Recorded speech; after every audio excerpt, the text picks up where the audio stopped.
Oh my god, I'm so sorry. Okay, how long were you waiting this whole time? 40 minutes. Fuck. All right, sorry, dude.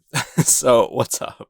Okay, I'm just reading over here. It ain't no thing. Yeah, what you reading? Role-playing games, because I'm a dork. Nah, that's fine. Fair enough. Yeah. Ooh. So, you want to just jump right into this and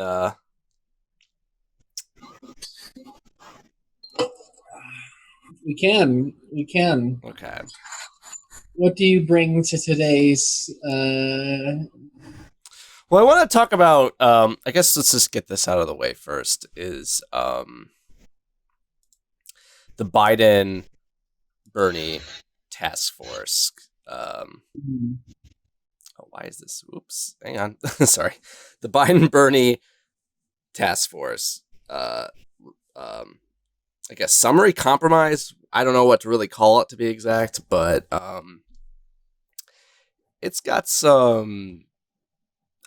First of all, have you read it at all?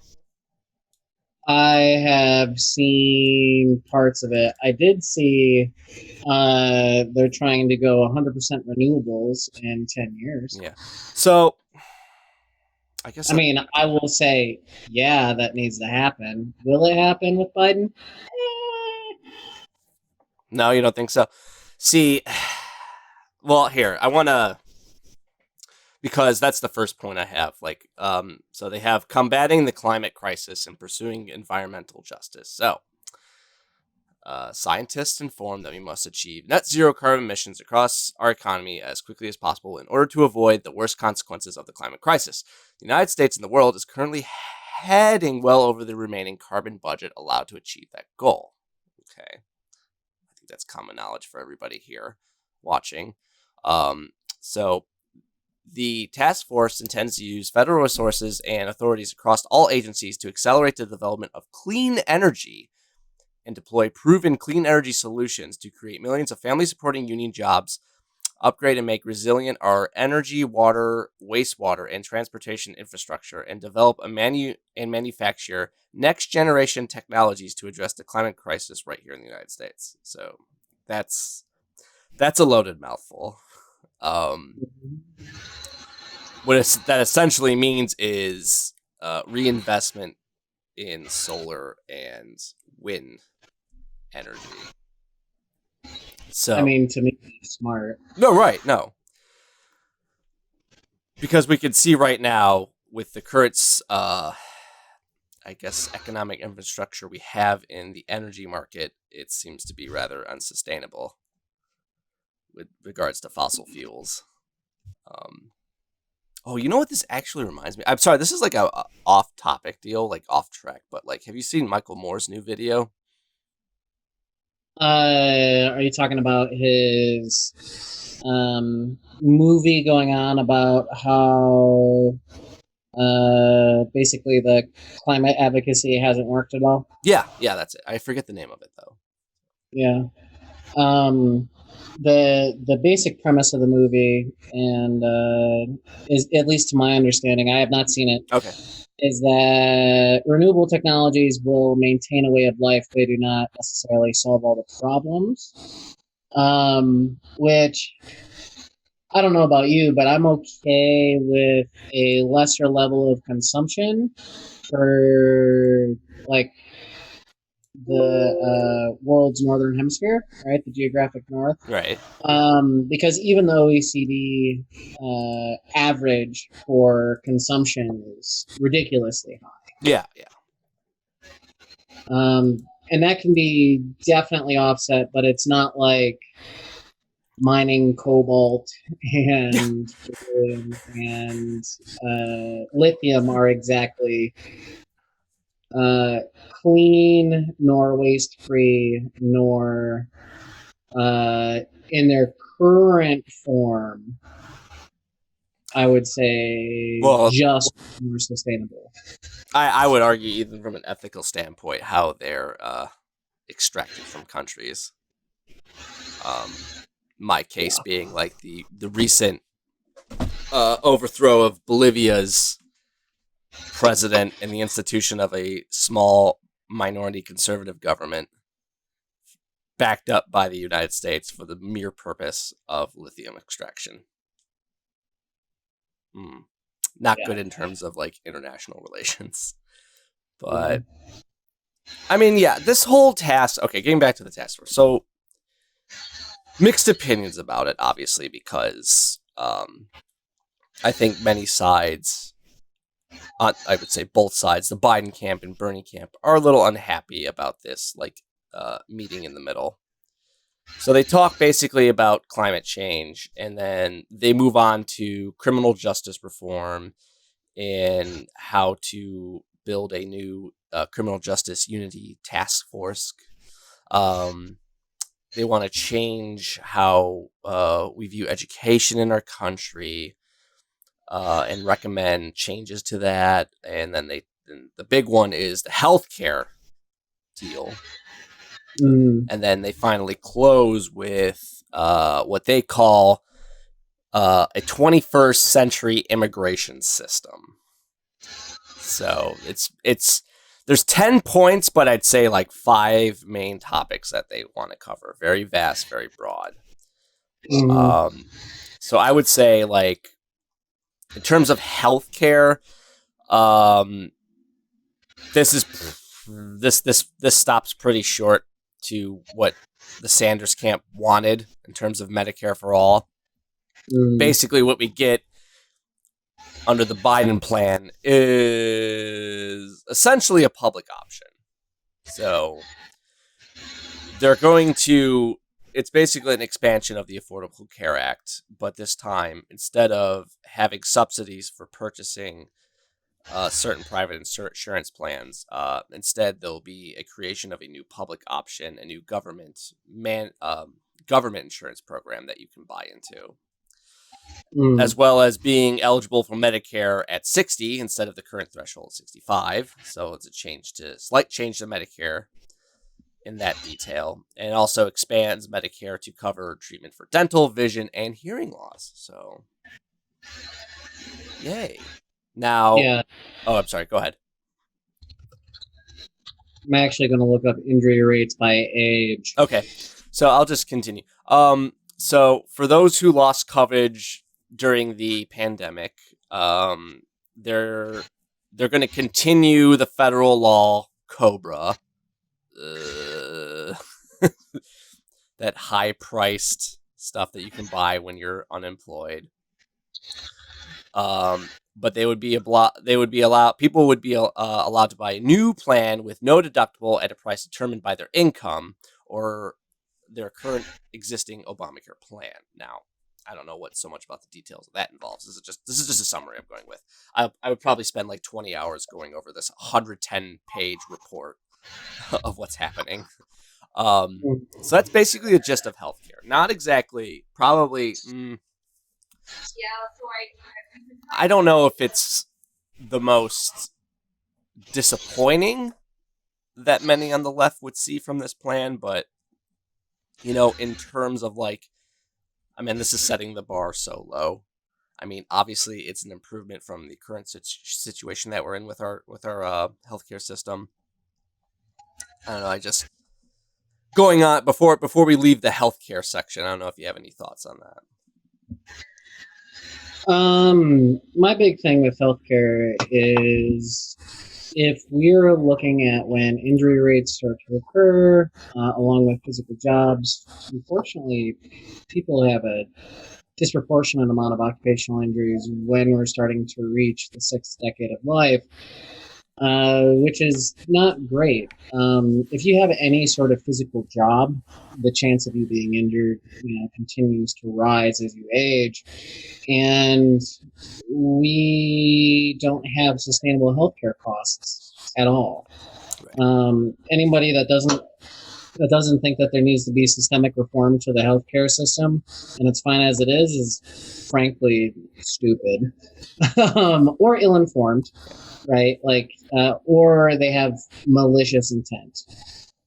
So I think that those are all cases that look at that.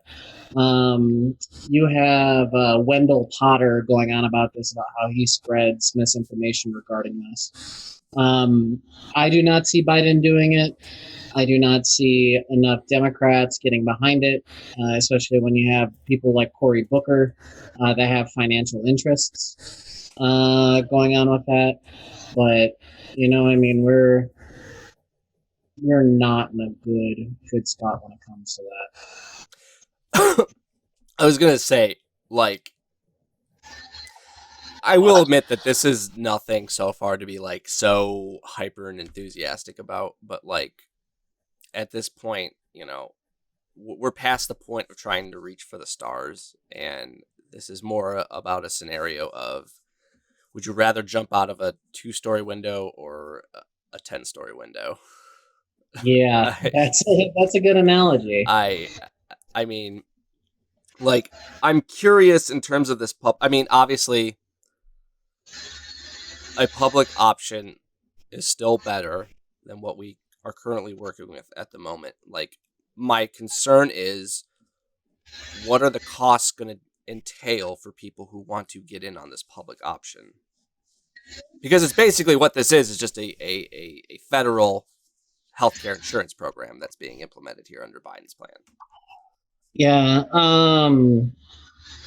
I mean, here's what will happen when you have a public option is that you're going to have a mass movement of obstruction by the Republicans because there is still an operational system.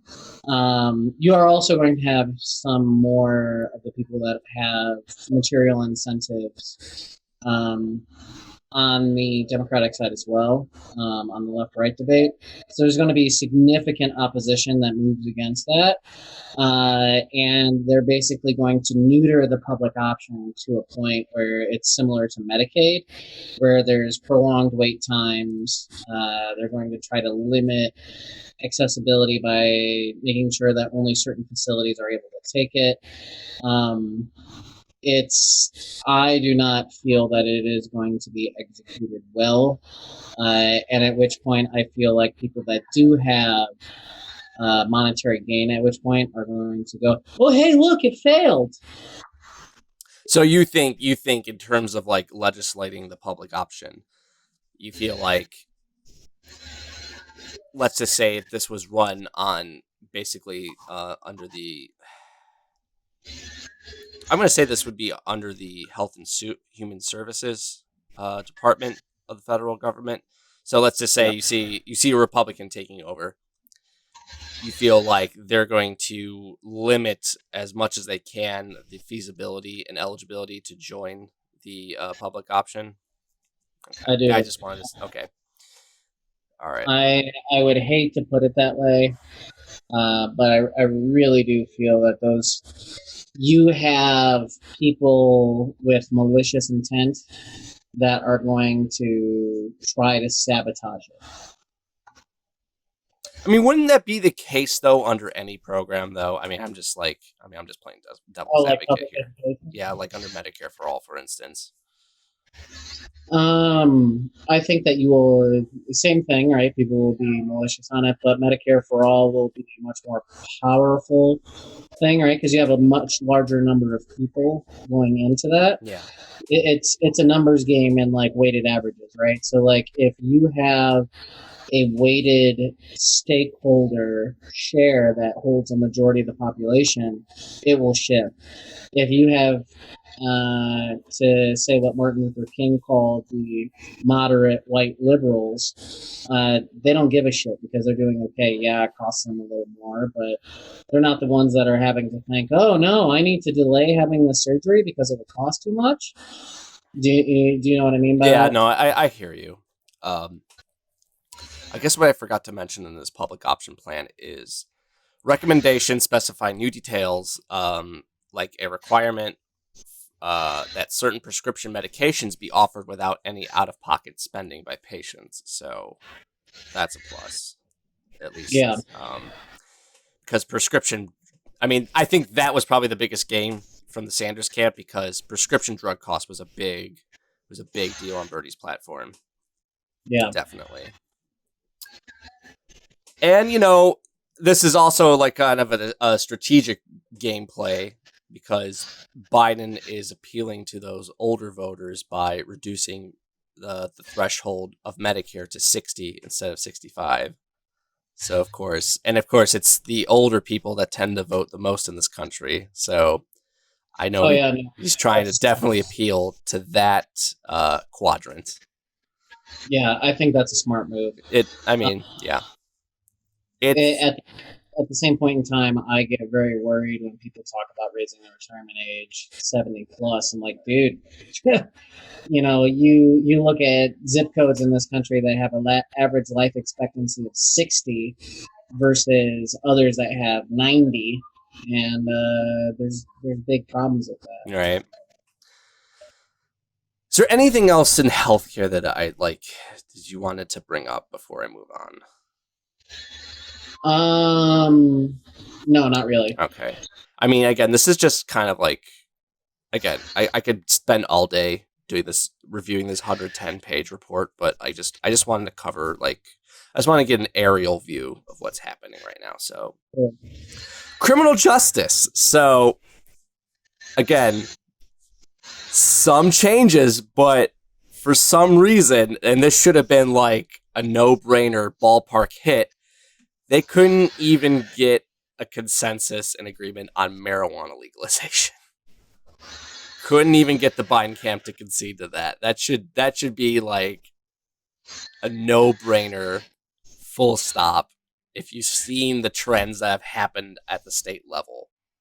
I mean, even at the federal level under Obama, even when Colorado was like the first to pioneer marijuana legalization, basically under the Obama administration, the federal government was like, listen, marijuana is still class 1 narcotic, but we're not going to waste our time enforcing the drug policy of that drug right now. So this is a hands-off deal at the moment. So states, you do you at this moment, which basically kind of gave a leeway for states to initiate their own policies.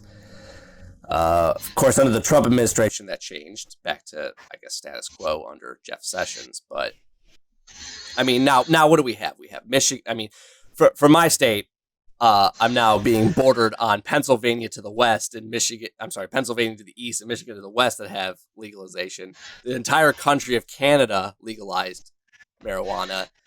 I swear to God, if Kentucky goes before us, I'm going to be furious.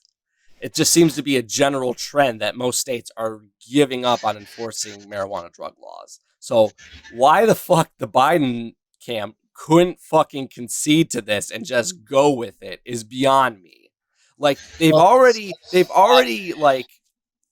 got the old people, or they're trying to get the old people on board with like reducing it's kind of like lenient sort of Medicare age threshold drop. Okay, old people are certainly going to like that. But if there's one thing that you could do to get the young people to vote for you, it's marijuana legalization. Yeah. I would say that is true, but you also have to look at his long career of criminal justice legislation. What, his 1994 crime bill? Oh, yeah. So, yeah. I would also now, given, right, like we can't trace all the money. There's quite a bit of dark money, and I'm sure ProPublica or other organizations are hard at work with that. But I would say that more likely than not, Biden has in the past had something to do with, for-profit prisons and prison labor. Yeah. I mean, those are two things that. Okay. There's a reason why there are so many people in prison in the United States. Now they're the surplus labor and the to me slave labor, modern day slavery. Now, yeah, I want to talk about this because I see this a lot on leftist groups and criticisms of Biden. Yeah, yes, he did. He did have a hand to play in the 1994 crime bill. But what I think that a lot of people are not going to admit and owe up to is the fact that he has largely changed his views since then. I mean, if you look at it, so this task force, right? right? 25 plus years ago. Yeah. I mean, well, better late than never, I guess, but whatever. So the task force recommendations reinforces that they call for eliminating private prisons, okay, ending cash bail, and eliminating mandatory minimum sentences. And when I talk about minimum sentences for like drug related crimes, for instance, that's like 10 years, like without a plea. So, Yeah. Okay, that's a big All step. I about a prison song by System of a Down and Yes. how it's so relevant today. So I mean that's a big plus, especially in terms of like private prisons, because that shit has gotten way out of hand, especially how they are structured and operated. What was it? I think it was John Oliver's segment I watched a while back on private prisons, how they're basically structured to treat inmates like boomerangs. So like you bend them, you get them out there, and they'll come right back, and it's ka-ching for the cash on that regard. Yeah. So task force also suggests a federal standard for police department. So this is about police reform now. So they also suggest a federal standard for police departments' use of force, a national database on police officers who commit misconduct, and an end to sentences of life without parole for juvenile offenders. Okay. So this is where the big gap comes between the Sanders camp and the Biden camp. It's about, like, I talked about it before, but it's about marijuana legalization. Like, I cannot, like, now it didn't really say anything about it. Oh, go on. What? You're missing out on a lot of money if you don't do that. Yeah. I mean, like, if you want to be a neoliberal, dude, get with the times, make some money. You know, that's like, the thing. When John Boehner, Speaker of the House, is behind marijuana legalization because he could see some ching on that stuff. I mean, you can even. Yeah. This is not. I mean, this is not for like just for me. Like, I feel like you should be able to grow your own marijuana, and like not only that, I feel like people who were put in jail for marijuana possession should have their records expunged. Or get out, or if they're still in jail, like released. I mean, I would go that far. I wouldn't just look at it in terms of a profit making motive. But I mean, you can even like look at it from a neoliberal sense. There are Republicans that are like getting behind this stuff. Like, this is not, for me, this should not be seen as such a controversial issue. It's not. It really shouldn't be. But I mean, that's why Joe is center right at best. I mean, Democrats are center right, and he's a little bit more, like, I'm not going to say he's an extremist, but man, something's there. Let's put it that way. I guess so maybe for me, if his administration at least reinstates the Obama policy, like the hands-off Obama policy of like, we're not going to enforce any marijuana federal laws in the states that choose to legalize them. Okay, great. I mean, that's, I suppose, something. Very little, but I mean, again, the bar has been set so low with the Trump administration, like anything different would be considered a progressive move in this circumstance, but I don't know. It's just like, I'm still baffled why they couldn't just like, yeah, okay. Or at least not at least marijuana legalization, but at least decriminalization. The only thing that could come close to it that I could say would be it getting ratified as an amendment to the Constitution, right? And having a majority of states push for that. Once a majority of states are there, there's no other option. I mean, that is the thing that will come down to it. But the bigger thing that I'm sure he's worried about is, oh my God, all the criminals would be released back onto the streets. You know, it's you know, that's unfortunate. We'll go on that because they've been institutionalized, and our penal systems are not. Our corrections facilities are penal systems. They are not rehabilitation facilities. Right. Yeah, I know. So again, not looking like wow with this task force, but let's go to the economy. Two main takeaways is closing racial gaps and creating a jobs program. So okay. So for the Mr. Biden camp, they want to include a more expansive and expensive plan in terms of, I guess, addressing racial inequality and getting Americans back to work in wake of the recession caused by this pandemic, which I think definitely it's definitely been worse than the Great Recession of 2008, right? I mean, what did we peak our unemployment at? Like 25% at the level of the Great Depression, and we're Yeah, still calling this a recession. we're still calling this a recession. Yeah, It's because they don't want to point out the abject failures of this system that we're currently in, both from a justice-based perspective or a primitive accumulation perspective. yeah. Those are the two. Are you familiar with primitive accumulation? Yeah, no, I am. Yeah. For the audience, basically, primitive accumulation are moments in time where a certain segment of people grab as much money, power, land, whatever form of capital that they can, and it would be it's basically just that land grab moment, right? So everyone's going out trying to grab it, trying to do that. This could be seen in like the CARES Act that was just passed. Yeah. I mean, everybody was focusing on like, oh, okay, I get $1,200 from the government.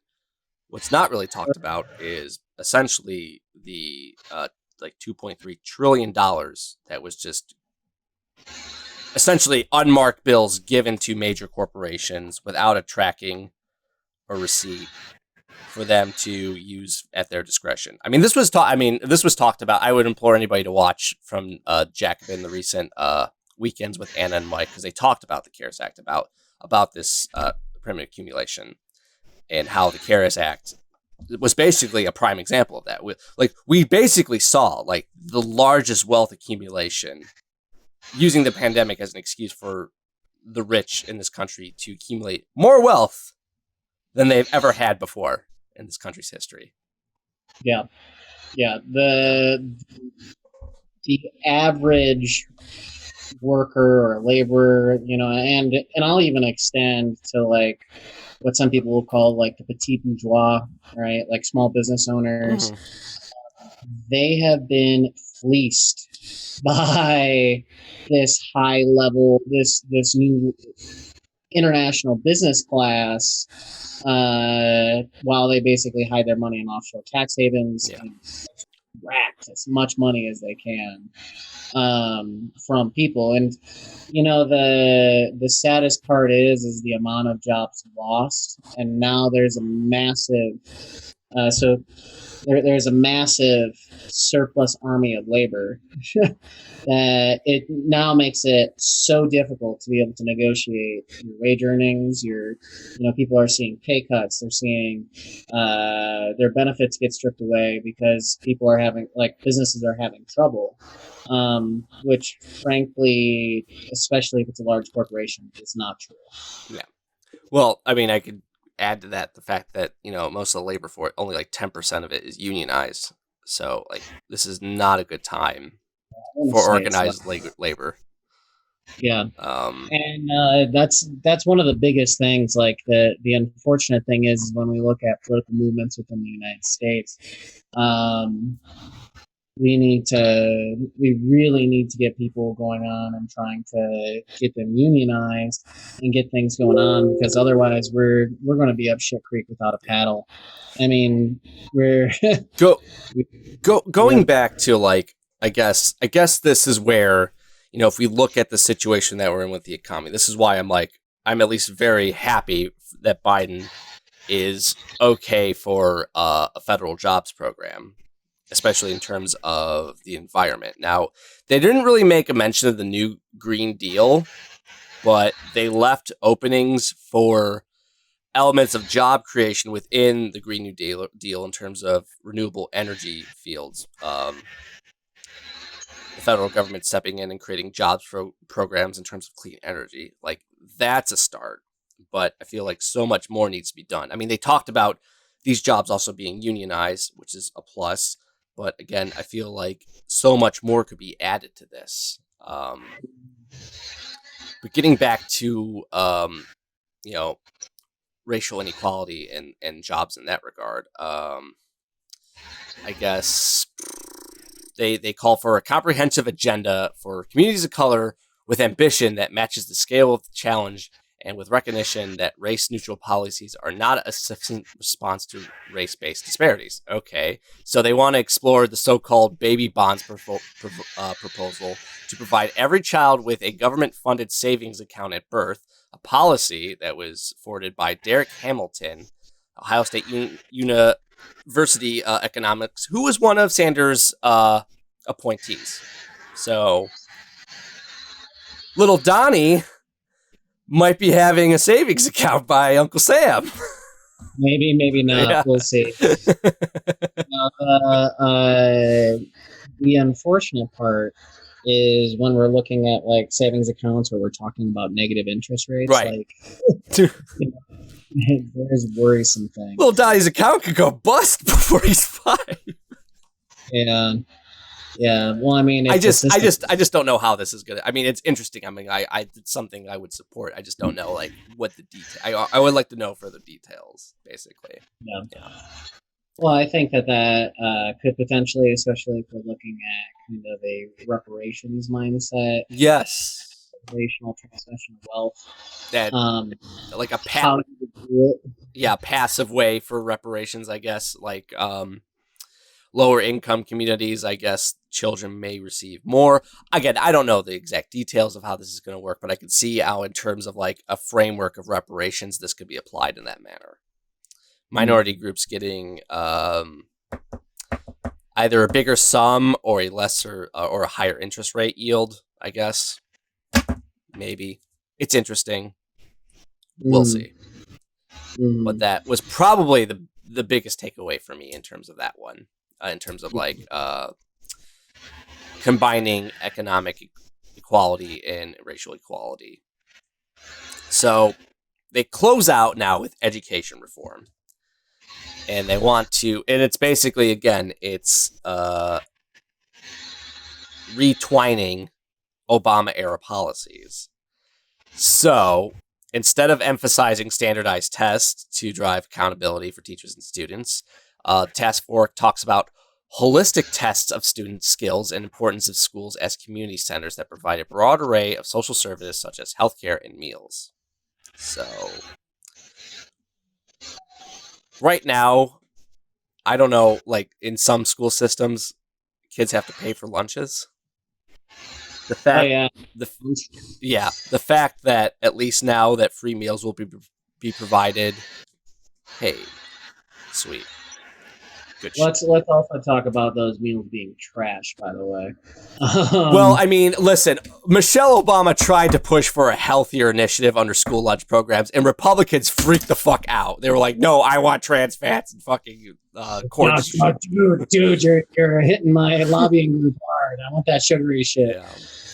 Speaking of food, what are you eating there? Yeah. I mean, it's the same thing with like birth control. Do you want less abortions? Because I do, right? Give everyone birth control. Comprehensive sex education and birth control.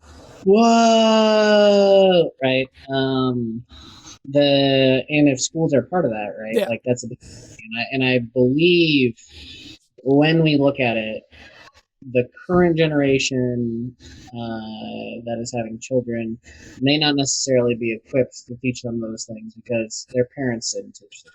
Right. When you have two parents working on average more than 40 hours a week,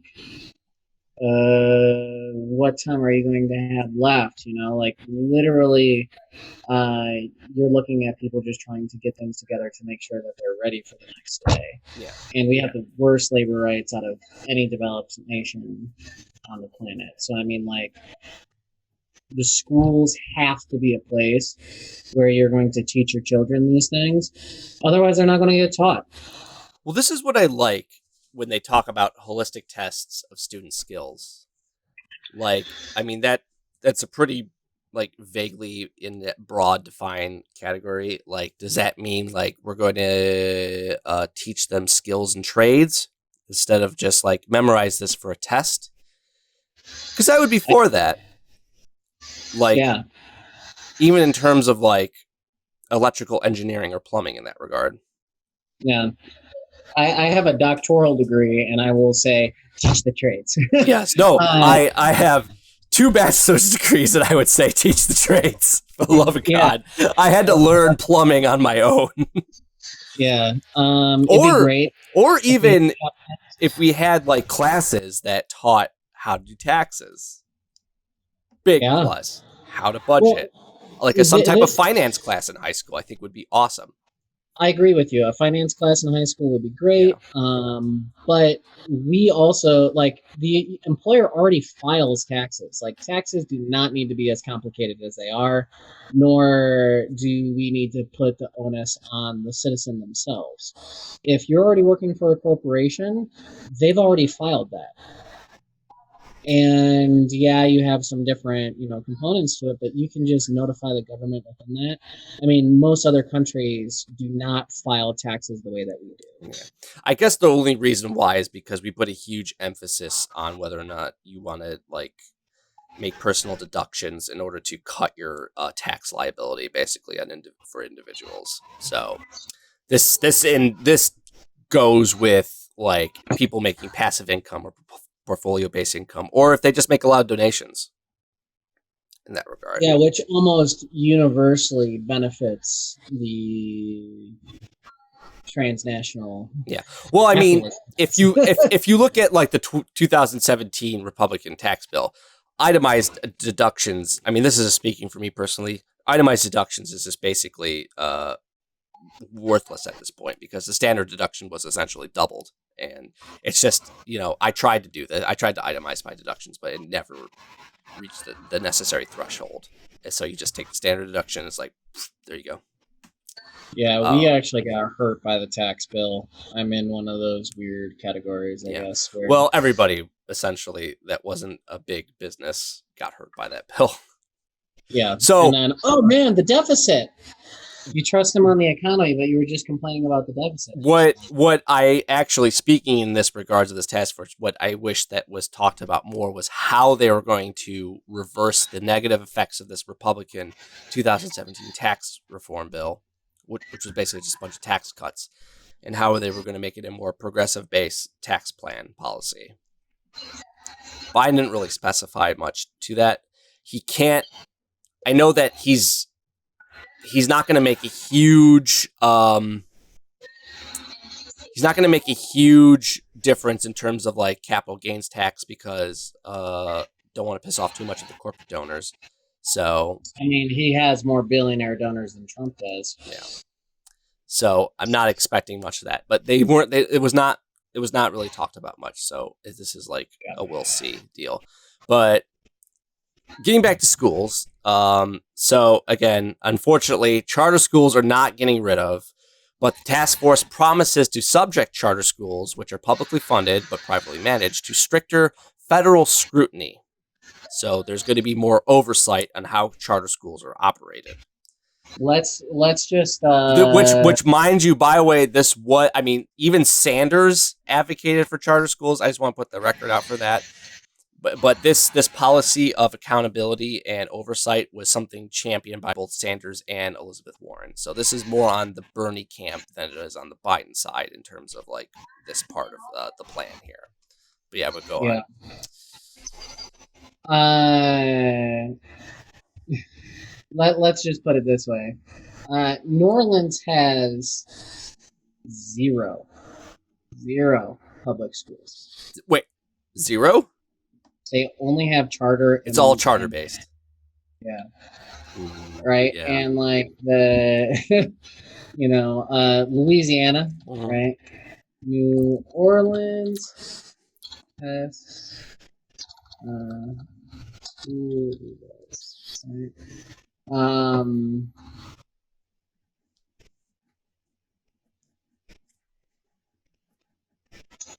Our year-to-year improvement ACT scores, the A through the letter F. 8 city schools received A, 11 Bs, but the vast majority of schools received C or Ds. Right. Oh, okay. So like you're looking at more schools getting an F rating than a rating, right? So that should be a red flag. We should also think about states by testing standards, right? Yeah.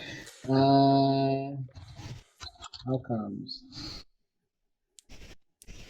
Which I'm glad that at least this administration, if they are elected, are going to walk away from the whole standardized test practice, because that shit's been around since, we were in school, and we're seeing the fucking net loss that's being like attributed to that in terms of like how we are our current standing in terms of education compared to other countries around the world.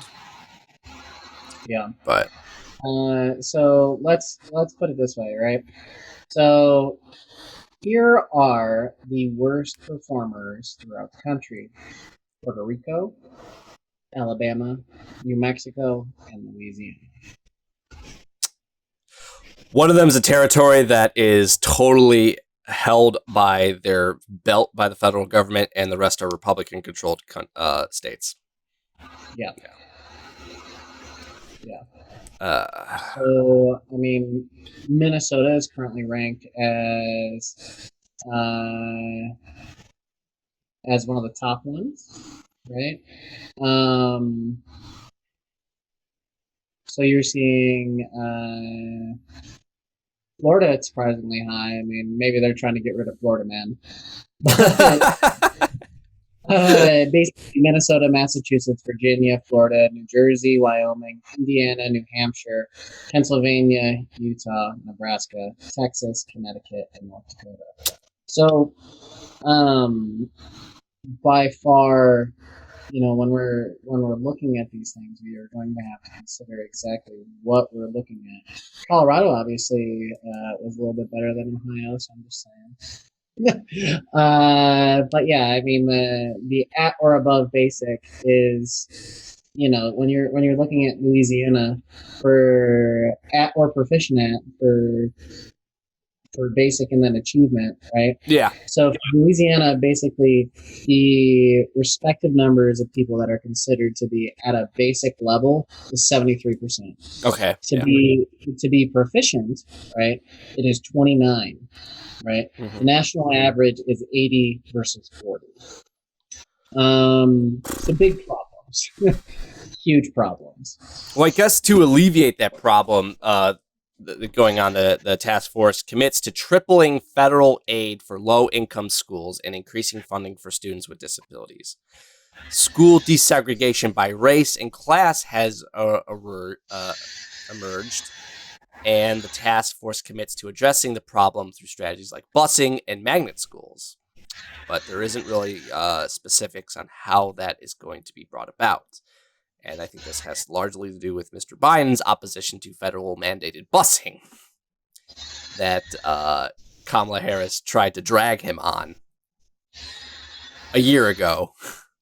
I forgot that the primary started so early this time. Like, it started like the beginning of like 2019, basically. But yeah. So closing with the schools. Another thing that you could have used, that the Biden camp could have used to get young people to vote for him, was tuition-free college. Again, another should be no-brainer. But instead, the task force stopped short of that, and they will instead have public universities be free for families earning under $125,000 a year, and that community college students are at least going to be free. Yeah, I mean, means tested things. Like, I am not for means tested programs because, I mean, to me, that's just a certain level of discrimination. Right? Like, if everyone goes to free, that means there's an equal opportunity, and then you can claw it back, right? So, I mean, you can claw it back through tax rates, and instead it just opens up a weird section. But this wasn't mentioned, but in the report. But I remember also in terms of like for students or graduates right now with loans, I believe there would be a reduction in the interest rate that you have to pay. In terms, and then there's also somewhat of a vague sort of general reform in student loan forgiveness, but there's no details on that exactly. So, I mean, again, to quote Chernobyl, not good, but also not terrible. Yeah. So, low floor. Yeah, right? We're setting low bars here. But again, that's because the Trump administration has set the bar so fucking low. So let's just close on immigration here. So immediately there's going to be the Biden campaign wishes to undo President Trump's restrictionist policies. They recommend that Biden work with Congress to maintain protections for about, the 500 plus dreamers, as well as the continuation of DACA, which is, again, DACA has to continue because of the Supreme Court ruling. So that's just a given. But I guess the protection is also going to be extended for the people that are not currently under DACA, which is all those other like 500 plus dreamers. Actually, I think it's more. Isn't it? I thought it was in the millions, the dreamers. I could be wrong. I could be wrong on that. I actually might be the 100,000s. I might have read that in the wrong. But anyway. 699. Okay. So it was the right first time. So the report said Biden campaign should end a program that forced more than 60,000 migrants to wait in Mexico for asylum cases. So reinstitution of the international asylum seeking laws that we all should be following. And there should also be an increase in the number of refugees who can be allowed into the United States, which should be set at 125,000 per year. Right now, under Trump, it is currently under 20,000. And that there was a goal by Miller to make it 0. Yeah, I know. The most race-baiting white nationalists in Trump's camp wanted 0. But under Biden, at least that 125,000 would be the minimum, and they want room to raise that cap over time, essentially. But this is where the task force stops short. There is nothing about calling for immigration and customs enforcement, ICE, to be abolished. Unfortunately, that's going to remain. Instead, the report recommends increasing oversight for this immigration enforcement policy. That's basically it. So no abolish ICE, but we're just going to provide more oversight. Yeah, I mean, I'm in the abolish ICE camp. Yeah, I mean, so am I. I would assume a lot of people watching are in the same camp, but unfortunately, we're not getting ICE. Concerns, criticisms. I am all ears. I'm in the any sort of the pendulum swinging in the other direction is victory, right? Yeah. Advanced, like, you should not expect total victory, but momentum and continued wins will promote people from pushing forward, right?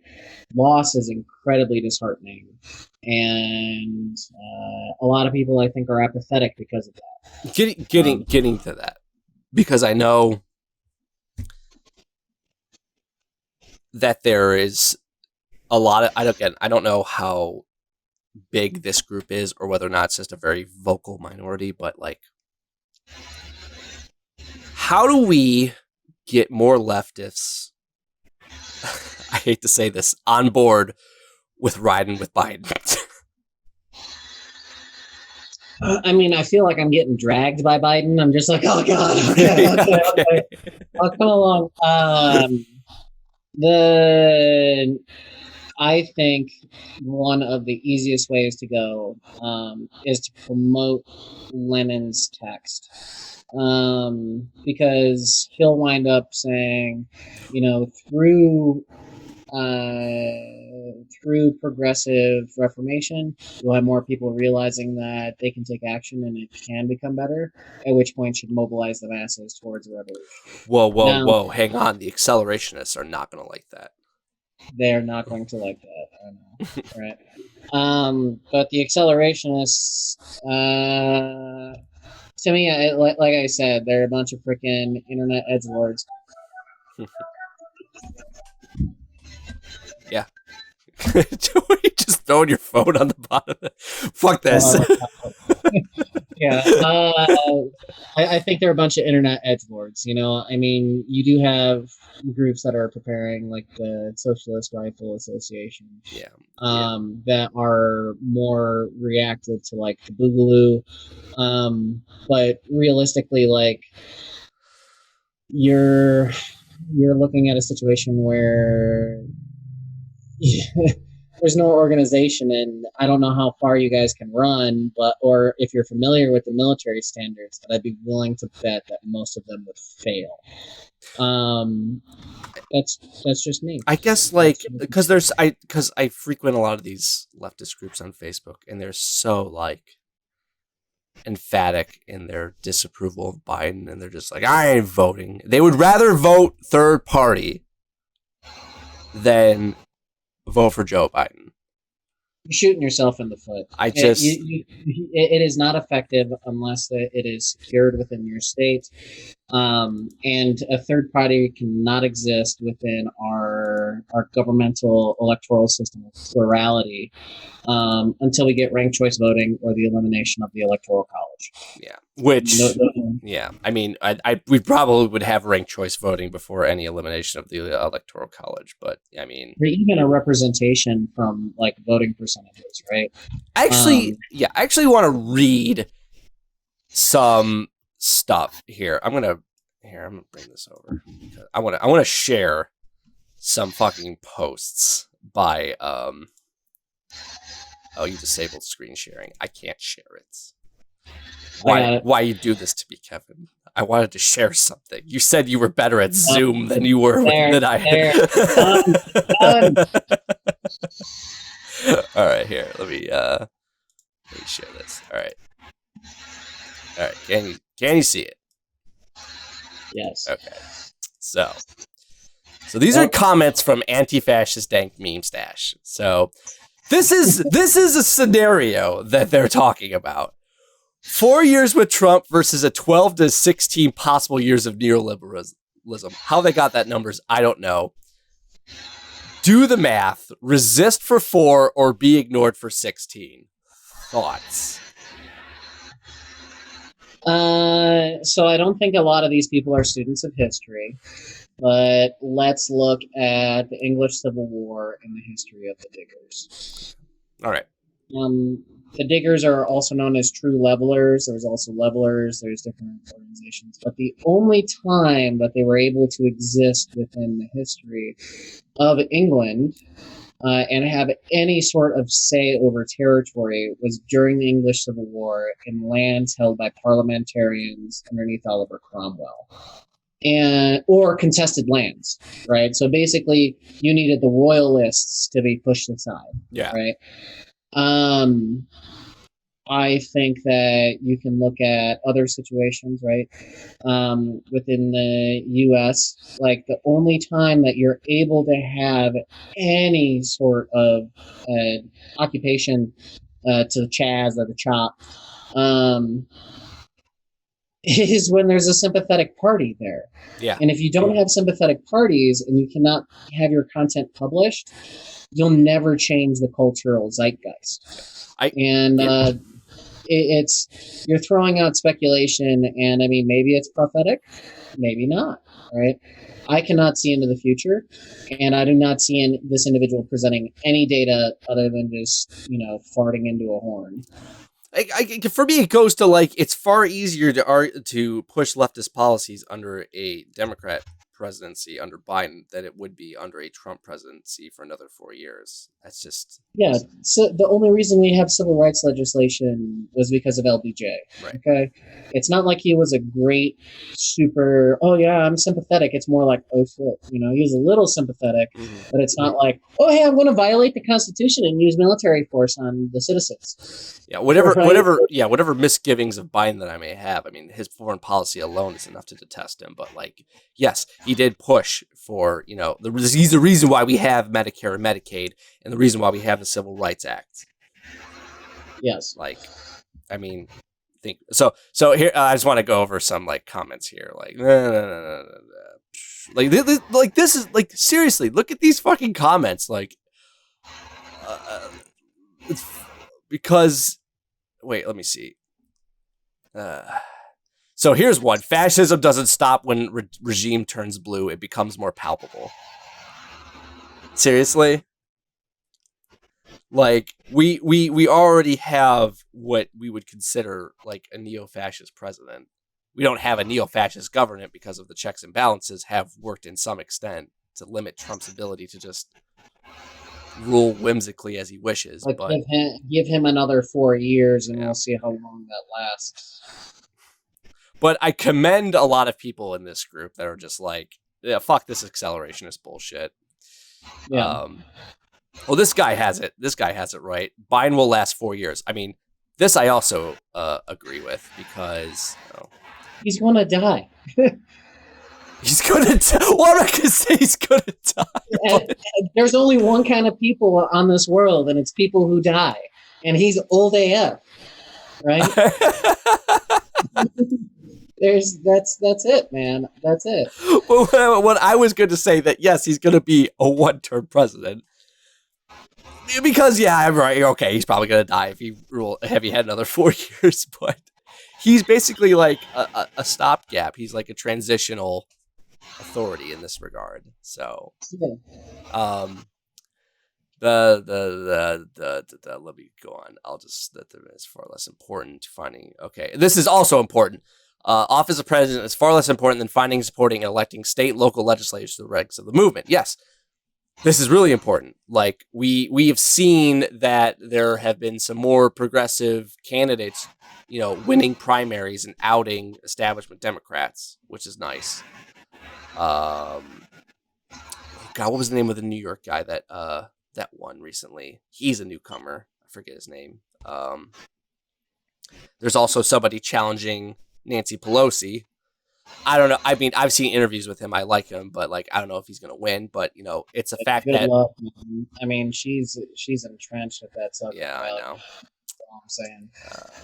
And then here we go. This is the anti-Biden shit I'm talking about. Like this stuff. Okay, yes, Biden supported school segregation. He was against Roe v. This is all shit from like the 80s and 90s, as if like they think like he still holds these views now. Now. I would be remiss to like hold somebody accountable and not give them leeway for at least changing. Because coming from myself, my politics have certainly changed from the past that I used to hold. I mean, I used to be a libertarian when I was a lot younger. You had two ways to go, man. It was either a socialist or the alt-right. I'm glad you chose socialist. Well, it's funny you bring that up because like had I been a libertarian in the when. Because I was libertarian in like the MySpace age of social media, not the Facebook age of social media. I feel like if I was libertarian in like 2014 to 15, I don't know, man. There's a big risk that I probably would have fallen down that alt-right rabbit hole just from like the access of YouTube, all those YouTubers talking. Oh, it is definitely prioritized on YouTube. I mean, BreadTube is, while gaining traction, right, still has significant ground to make up. I mean, you can argue with this person on like you can bring up the task force, but he's just gonna like criticize that and be like, no, that's not enough. This is like an all or nothing type of person. Like if he doesn't get his way, he see like in every aspect, he sees no reason to fucking go out and vote for this guy. Well, the other thing that I'll say is we also have to consider, can that person be reached at that time? right? Yeah. Like, it is worthy to have conversations with people, I believe, but it takes repeated bouts, right? And they have a threshold for what they can take. Exactly. I got a libertarian to admit that I'm like, okay, so let's pull it back here. Let's consider historically. What is the difference between a business and a government? Right? And as an institution, right, what is the business between a government and a business? And then he goes, well, it depends on what kind of business or what kind of government. And I go, bingo, okay, so let's pull it back on this. Would you agree that institutions, regardless of structure, are prone to corruption? Well, yes. Okay. Why would a business be less prone to corruption and to abuse of power than a government? Yeah. Well, the government should have a monopoly on force. Do they, though? Do they, though? Because I'm going to give you an example of the East India Trading Company, Yeah, right? Really simple one, because they've run multiple countries, right? Mm-hmm. Like, it's not a thing to believe that these private enterprises would be any less terrible, because more so, they are far less accountable than most governmental institutions, at least in the West. I guess the people that are like so against this, I mean, the best responses they can give are memes. Like, here's another one. Just like, I know this is supposed to be them. They're so very unhappy. Like, oh, I get to choose between Biden, Trump, and Kanye. Oh no, and there's the guy running the simulation program. I know it's all bad. It's all bad. I know it's not idealistically your vision. I get it, buddy. Like, welcome to reality. I mean, like, are you a newcomer to electoral politics or just?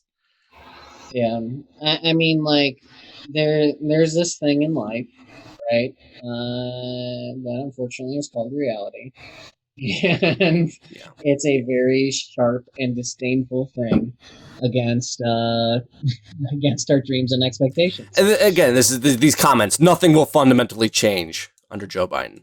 Just these declarative statements when, like, even when we read that task force, yeah, the changes are not like what I would particularly want and everything in every regard, but it's still a change. So this statement, nothing will fundamentally change, is incorrect. It's categorically false. Yes, yeah. it's not true. Like, what does this person mean by fundamentally change? Like, we'll have a utopian socialist yeah, state. yeah. Is that what he means? Oh, of course not. Oh, Jesus Christ, man. Why don't you just strap a rocket to yourself if you want to shoot for the moon? Yeah.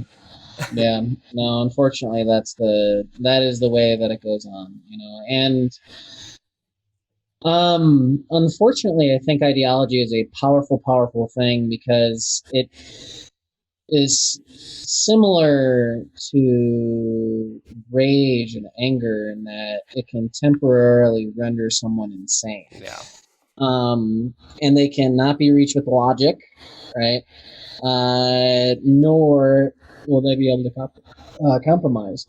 And if someone believes in something so fervently, it will only further entrench it. And it's a dangerous route. I mean, don't get me wrong, right? Like, I'm not saying I'm not prone to it or immune to it, right? Like, everyone has a degree to it, and it takes a lot of time and understanding, and even then you still jack up. Right. I mean, there's a lot of people that push back on this. Like Miss K Paz here obviously brings up the importance of at least stopping the Trump court justice nominees. Like that is something I feel like the left should be putting more emphasis on, is paying closer attention to the court system. Supreme Court. Yeah. Well, I mean, like, it is a common tradition for leftists to complain, like, oh, the court system is unjust? Wow. Good for you noticing that, Sherlock. Well, I mean, the remedy to be that would be like paying more attention to how we can use the courts to our advantage. And that is getting people in that system that is more sympathetic to a leftist cause. And you're not going to get that under 4 more years of fucking Donald Trump. Or William Barr. That man is incredibly dangerous. Yes. Between Barr and McConnell, I mean, those two might be some of the most effective, not productive, effective men within the Trump era. And I would say, obviously he stretched back to the William Barr or McConnell was an obstructionist, a very effective one in the Obama era. I think that people really, really need to reflect on it because it's a lot easier to capitulate with a liberal than it is a wannabe theocrat. Yeah. I mean, honestly, again, like these criticisms are like they just want to bring up Joe Biden's past. Like, I can't trust him. Well, I'm not telling you to put your like 100% trust in this man. Because quite frankly, I don't really trust the guy either. I mean, like even under Obama, Obama promised all these things, but you really can't trust Trump. Yeah, what got delivered in that regard? Like, I mean, this is nothing new. I mean, even under a Bernie, like even like the best case scenario, even under a Bernie Sanders presidency, there was a part of me that was like, all right, how much of this stuff is actually going to get put through under a Sanders presidency? Like, okay, yeah. I think what a lot of these people, hang on, let me just keep on. Best case scenario, Biden wins, we still burn down the state. Okay. Like, if you can vote for, all right, I'm totally okay with you burning down the state. Just please vote for Joe Biden beforehand. Yeah, so big thing on that, right? Yeah. Just because Biden wins does not mean that you should stop. Yes, please. Yes, keep it up. Because again, I will say this. Joe Biden is definitely more malleable than Trump will ever be to the leftist cause. I don't know how much of a difference that is, but like if we look at this task force, I mean, yes, it shows that, first of all, they're willing to work within some framework, but it also shows us, God damn it, don't like a photo that I shared, Kevin. But it also shows that, we on the left really need to gain more strength, and we're not as strong as we think we are right now. Because if we see how the task force, how it created itself, what the final results were, it shows that we need to grow more as a movement in order to gain more bargaining power. Because right now, the Biden camp was able just to ignore a lot of the things from the Sanders camp. That's just a fact. And, So let's review that, right? Okay. Like, it's not like they outnumber us. No. Well, they out-organize us. Yeah, well, okay. Right? So, I mean, like, when you look at Sanders, for instance, he's the most popular politician that was running for presidential election, right? Like, it's just that the left has a tendency to cannibalize itself in this country, right? And in addition to that, the amount of pragmatism is poor. And in order to be able to make those strides that you want to see, is that sometimes you're going to have to make sure that while you can lose the battle, you have to win the war, right? And that means sometimes making compromises. And now, don't get me wrong, don't compromise with Nazis. Right? By the way, Joe Biden is not a Nazi, nor would I even consider him a white supremacist. I've seen comments from groups like that, from people posting like, no, this, like, we need to, if we're going to have an honest conversation about this, we need to argue within a frame of reality here. Yeah. Does he have a low level, like, racist thing? Sure. I would say that to some degree, if you are brought up within America or you're outside of it, there's some degree of tribalism to racism that you have internalized within yourself and that actively needs to be worked against. Yeah. And to have him admit to systemic racism,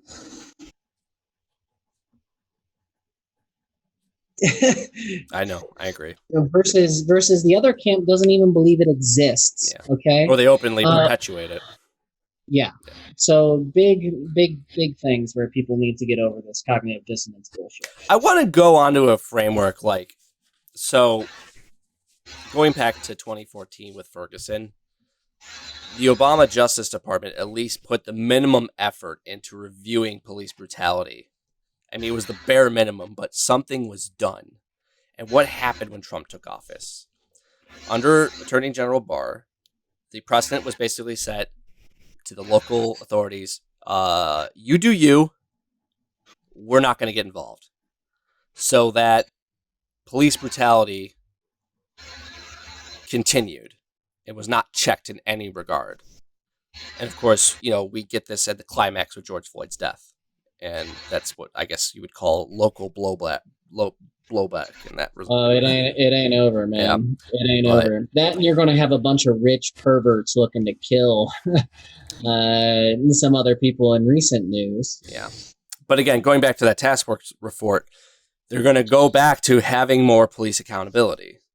Again, I know, yes, Biden is not really on board with defunding the police, but we're having more systems of checks involved that will help the people who don't have the power, who have more leverage against, the law enforcement agencies in this country.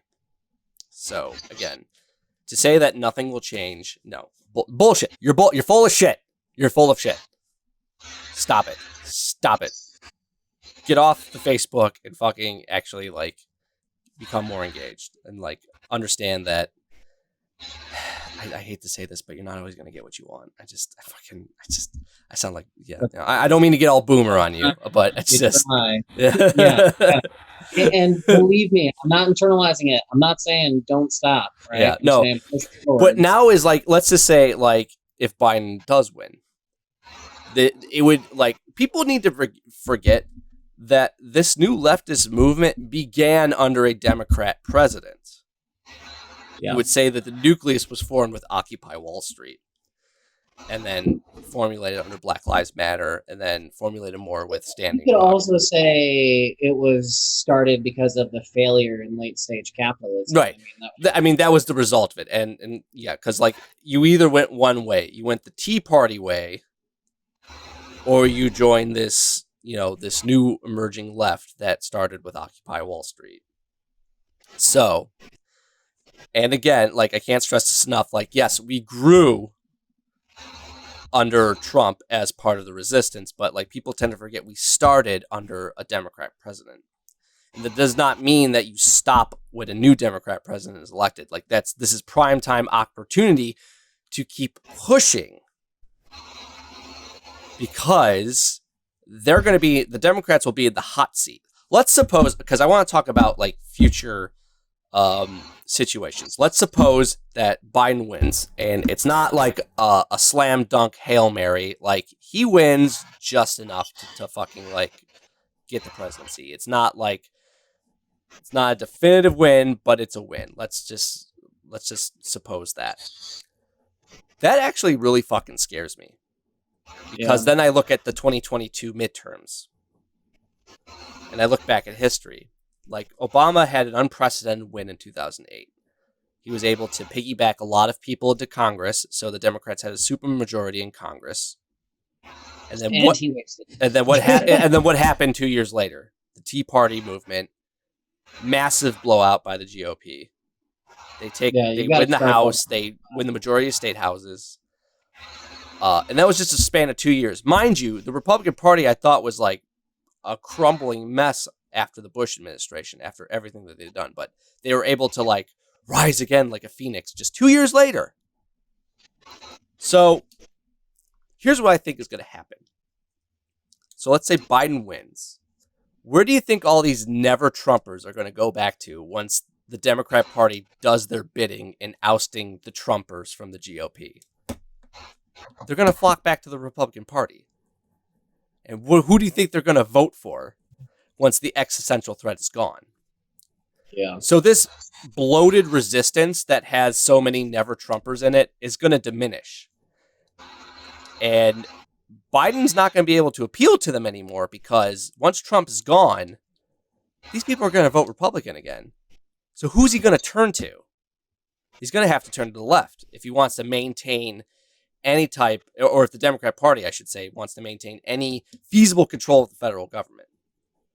Or otherwise, this is my fear is what's going to happen if they keep trying to play the center ground, trying to appease both sides, or they want to have a more left of center approach. Is it's going to happen exactly what happened under Obama. They're going to slowly lose seats after every election. They started in 2008 with a supermajority. They lost the House. They lost the majority of state houses in 2010. People got a little blinded after Obama's re-election in 2012. They're like, okay, things are okay. And then what happened then? 2014, bam, they lose the Senate. Republicans have the majority of state houses now. They have the highest control of federal and state government since the 1920s. And that set the stage for Trump. I fear that will continue, that cycle will repeat itself under, at first, the first 4 years of Biden, if there isn't a concerted and continual effort to continue to push the Biden administration for leftist policies. Because he's going to need us more after Trump is gone. Like, I'm sorry. I feel like the Democrats are really playing like a short-term game with this election and how they're running it. And I'm trying to think more long-term in this regards. Because... I mean, you got to deal with what's in front of your face first. Yeah. But yeah, I do agree with you that short-termism is a huge problem. I guess the point I want to get at is just like what you were saying. Like, don't stop pushing. Continue the political advocacy. Yeah. Because again, I want to stress like the importance. Like, Biden's going to need us more after Trump is gone, and this hashtag resistance is finally, fades away into obscurity. We should not fade away, and if that happens, it's a huge problem. No, or otherwise we will have a repeat of the Obama years. Yeah, and I don't want that. Fuck that. Just keep pushing, right? Yeah, not giving you the boomerism, right? Oh man, no Democrats. No, push. Okay. Yeah. Start a union, push for political advocacy. And that's what I mean. And I don't mean this like, well, now I'm not doing it. I'm not voting. Because what does that do in the end? Makes you look like a petulant child. But Speaking about children, can we talk about Ghislaine Maxwell or Ghislaine? Yeah, sure. You want to change it? Because I'm done talking. I feel like we've pissed off enough people about like vote shaming and shit. Yeah, we can talk about Maxwell. Vote shame. Yeah. Okay. So first off, are we both part of the same camp that Epstein didn't kill himself? Yeah. Okay. Yeah. So, what are your thoughts on Ghislaine Maxwell basically having her lawyer say, "I have never been charged with anything. I've never done it." I was following more of the memes like, oh, they're already trying to offer because now she's got COVID. So I feel like she needs to be under 24-hour watch. But no, I mean, I figured like she was going to get caught eventually just because of her relations to Epstein. The fact that she wasn't caught sooner was like surprising to me. I haven't been in contact with him for over a decade. There's another guy that's involved in all this, Jay Sekulow, I think. Yeah. One of Trump's lawyers that is involved in all this. And he is like being very vocal. And I'm surprised he hasn't been caught up in this fucking mess yet either. But we'll see. I mean, don't get me wrong. I think the Justice Department is thoroughly corrupt, and there's a bunch of rich perverts currently on top. Mm-hmm. Maybe there always has been. Maybe there always will be. Right. Yeah. Ideally not. Yeah. Right. I think you have to kind of continuously ferret out corruption. Mm-hmm. It's kind of like you always have to clean your kitchen. Right. No, I agree. But yeah, man, I just like. My concern is I don't want her to die. I don't want her to end up dead, like Epstein. But like, getting you back to Epstein, wasn't like the autopsy report found like it wasn't a suicide? Oh well, let's see here. I'm looking it up myself. I'm trying. I just want to try and remember here. I really don't. So if you were to intentionally Epstein misgender a trans woman, autopsy points to homicide, according to the New York Times. Okay, that's what I thought. So, I mean... Pathologist hired by brother claims. Interesting. But yeah, I mean... What else did you want to say about Maxwell? Because, like... I think that somebody's going to try to kill her, man. You think so too? Yeah, I've been watching it closely. Just either somebody's going to be trying to kill her, or she's going to catch COVID. You know what I mean? Like, I have very bad feelings with that, and I mean, when you have a bunch of powerful rich perverts that you may or may not have filmed having sex with underage girls. Have you watched the Netflix documentary yet of Epstein? I have not. You should. It's I will say it's hard to watch, but like you need to need to power through it. It's I know it'll just confirm all of my biases, and I'll be like, grab your torches and pitchforks. It's absolutely disgusting. But yeah. All right. Well, how much time do you have left? It's coming up on 2:00, man. I gotta run away. All right. I guess we'll have the palate cleanser of Maxwell, not. We'll end with and not vote shaming. Yeah. We'll end with that, I guess. Okay. So important. All right. Well, thanks everybody for watching. Yeah. I actually, I did want to put the task force under a PowerPoint presentation like we talked about, but I ran out of time. So, man, if only we had some Patreons to, No, I also need to put more time in my day offs to prepare. Like I can't do this last minute shit, unfortunately. So I will next week. I will have something more concisely structured for next week, definitely. But yeah. Okay, well, this was fun. No, I hear you, man. Yeah. Let's do it. All right. Anyhow, stay safe. Yep. Be safe, everybody. Take care. Bye.